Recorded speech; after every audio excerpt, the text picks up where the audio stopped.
Working with Young Thug and Spider, can you tell us about how that opportunity came to you and how that has been going on? Well, it came really organically. When I first was working with Ian Connor, I had met a guy named Prince Green, AJ, and so he was, working with Spider and everything, and I was with him in Rolling Loud. I forgot what year it was, and it kind of just like he was like, "Hey, you design?" I was like, "Yeah." He was like, "Okay. Can you cook something up for Spider?" And I was like, oh, "Okay, cool." And then so I kind of started doing little things here and there. He was like, he wanted to do a belt. He had the idea for the stars and everything, so and I just like pretty much made it happen. And then that's pretty much how it went on. And then boom, the product came out and everything, and everyone loved it. Welcome to another episode of From Within. Today we're joined by a designer, work with Ian Connor, Young Thug, own brand owner, Dame Mandella. Nice to have you, bro. Appreciate Nice to it. meet you. Thank you. So first of all, what inspires you to pursue fashion? I think it was probably back in high school. It's just like being different and just like trying to like learn myself and learn everything. And just like I was really into art, so I kind of just went from art and kind of brought that into clothes. I mean, we was all in shoes and everything, trading and selling with that. So I kind of just like wanted to look apart and look different Right. than everybody else, I think, in a way. And you too went to Booker T. And if you're from Norfolk, you know that Booker T is kind of known for being the fashionable school in a sense. So how was it, going to school with all those guys when they come into school every day? It's like a fashion show. What was that like? Yeah, it was kind of like we come to school and everything and be like, all right, like I see you got that, okay, bet. And you try to look and see like what you can get, to look different the next day or look, better with that. It's always like a competition in a way. Right. And then if he had something that I wanted, to be like, all right, look, I got these shoes, what I'm saying, you trying to trade, whatever, and we'll trade or with that, then I can throw on a fit with that, boom. Got you. So When it comes to your creative process, for your own brand, whether it's working for somebody else, what is something that you kind of start with? Is it like a core, design that you try to start with, or what is that process like? most of the time, some brands or people I work with, they might have mood boards. So they pretty much do that, kind of work already done. And sometimes I have to go out and like, all right, what am I inspired by? What did I do in my childhood that I want to kind of bring out into this design, So it's a lot of like searching and thinking with that and just like a lot of mistakes, but mistakes, happen, what I'm saying? So then you kind of build on that and then you finally have that final product that they fall in love with. Right. Working with Young Thug and Spider, can you tell us about how that opportunity came to you and how that has been going on? Well, it came really organically. When I first was working with Ian Connor, I had met a guy named Prince Green, AJ, and so he was, working with Spider and everything, and I was with him in Rolling Loud. I forgot what year it was, and it kind of just like he was like, "Hey, you design?" I was like, "Yeah." He was like, "Okay. Can you cook something up for Spider?" And I was like, oh, "Okay, cool." And then so I kind of started doing little things here and there. He was like, he wanted to do a belt. He had the idea for the stars and everything, so and I just like pretty much made it happen. And then that's pretty much how it went on. And then boom, the product came out and everything, and everyone loved it. Got you. So in this world where there's a trillion different brands, whether it's athletes starting brands, artists starting brands, and then even on the local scene, of course you got your fashion houses and whatnot. How do you stay innovative, with your brand and keeping these ideas fresh? Yeah, I say that's the hardest part is like trying to be different and trying to have do something different. But we all know nothing's new under the sun.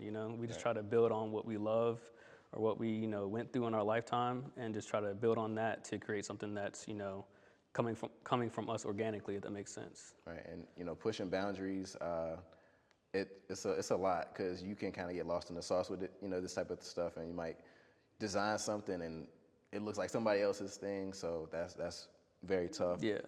Are there any particular artists or that you want to work with going forward, or movements or anything like that?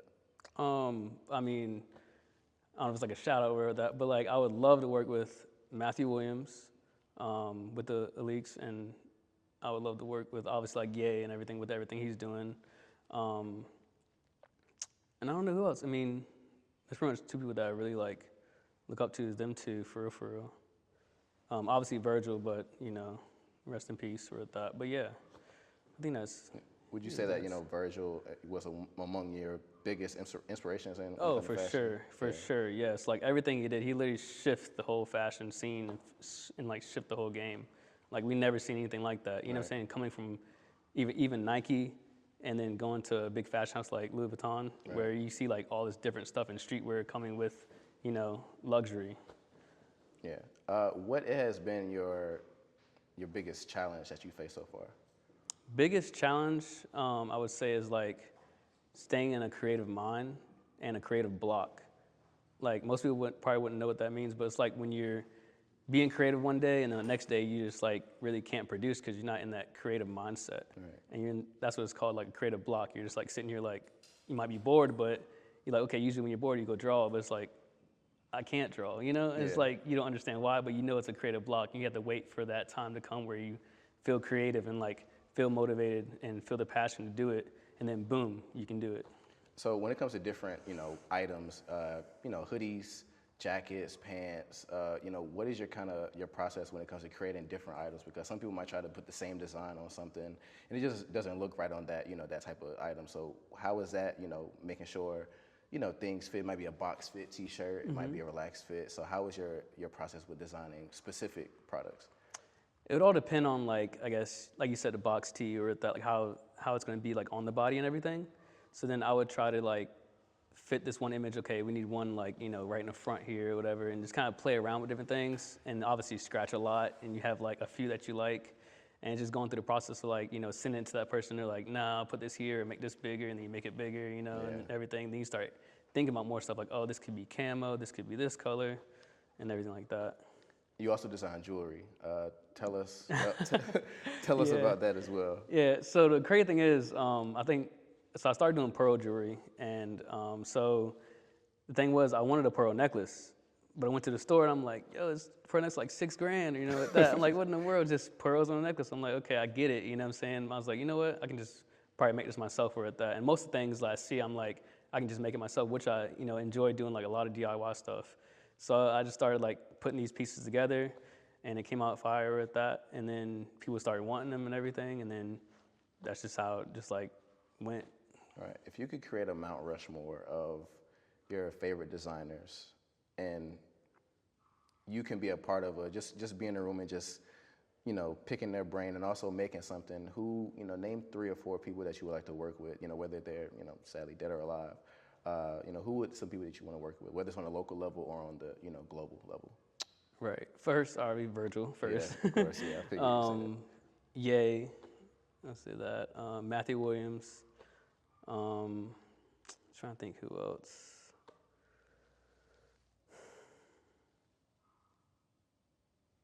I don't know. I mean, anybody else that I don't know. Anybody else come to You can be mind the for? fourth. You can be the fourth. Okay, me then. Yeah. Okay, yeah. I pick my brain a lot. Yeah. So, in your long history of designing and creating things, what was like your most memorable moment, or what was because a lot of people may feel like they aren't good enough in comparison. So, what was your like aha, like I can really kind of do this. What was your moment like that? It was probably the first design I did for Sicko. I would say that. I brought them. If you want me to show you. Sure. Okay. Sure, yeah. So this is a sample that we have.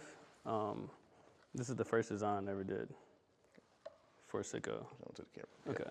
Okay.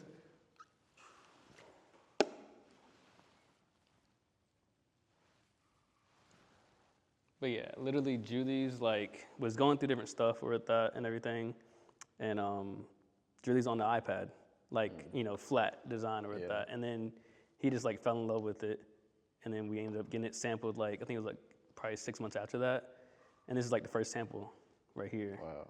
And it's like 1 of 1 or whatever right now. So That's crazy. But we're doing some changes, making them probably like a little bit different and everything. So hopefully we'll see these in full production soon. Got you. But yeah. So to any, we just had a older brand owner. Of course, there's younger, brand owners and designers. So what type of advice would you give to people that are either starting to design or already into design and trying to, find that next step? So what type of advice would you give to somebody that's in your field? I would say just do, like everything that you want to do, like organically, and let things come organically. Don't try too hard, you know what I'm saying? Because everything can be manifested with that. So like I feel like you can just, if you want to say you want to target a certain person or with that, or try to work with that one person, try to see like, you know, what they're doing next, or they're going to be at this event, or they're going to be at Rolling Loud, you know what I'm saying, or with that, or they have a pop-up here, like make sure you're there, like show that you want to work with that person, you know, like make relationships or with that and connections. The biggest thing I did was just make connections, like, you know, it was nice to everyone, talked about different things, showed them what I did, they showed me what they did, and boom, you know, now we have that relationship, you know? And just, you might work with that person later, they might end up, you know, getting big and working with this person, then boom, you kind of like, you know, feed off that, and then boom, you're here, you know? It's like, try to be everywhere you can be when something's happening. Like New York Fashion Week, okay, I'm gonna go to New York Fashion Week this week, boom, okay, you're there, all right, what's happening, what's going on, boom, go to the pop-ups that's around. After that, go to the after party that's around. Make sure that you see, you know, you make yourself available, you know, in that time frame, and make yourself presentable to those people, and just connections and talking to everyone that you can. And when you're at these different events, like Complex Con, Oh, yeah. different, you know, whether they're bigger or smaller, and you see these other designers as well, like, oh man, he got that brand, he has that brand, she has that brand, she designs. You know, how is it, you know, being around them, you know, picking their brain, and also just kind of having not a competitive edge, but, you know, because like you feel like maybe better than a lot of people. So, you know, what is that mindset when you're around these different creatives and designers? I think the mindset is of like just being cool, like, you know, making friends or at that.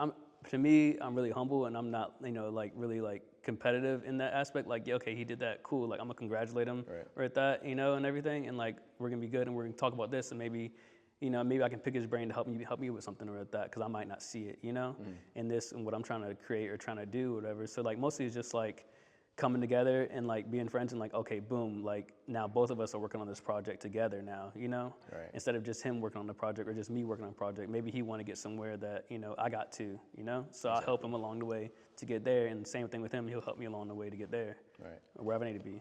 And being from the 7-5, of course, this series is highlighting, you know, notable figures from this area. So what is your sense of pride, you know, being from Virginia and, you know, specifically the 757? I think I'm proud of just like, you know, there's a lot of creators that come from here that still people don't know of, you know what I'm saying, that I know.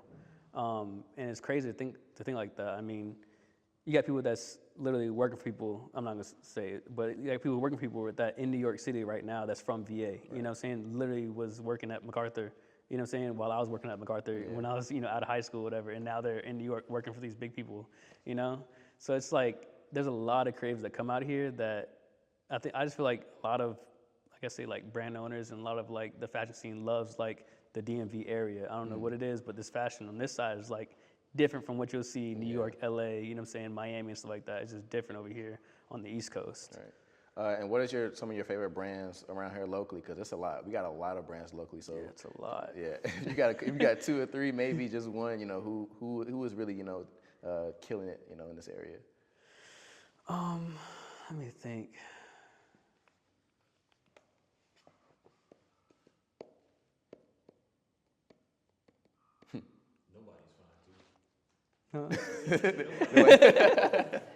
No, but I don't really know. Like, I mean, I don't keep up with it. Like, yeah, because it's a lot. It really is a lot. Yeah, I don't. Yeah, I don't really keep up with it that much to really know.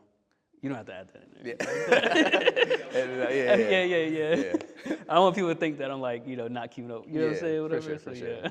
Well, yeah. Well, thank you, Dame Mandella. Yes. Designer extraordinaire.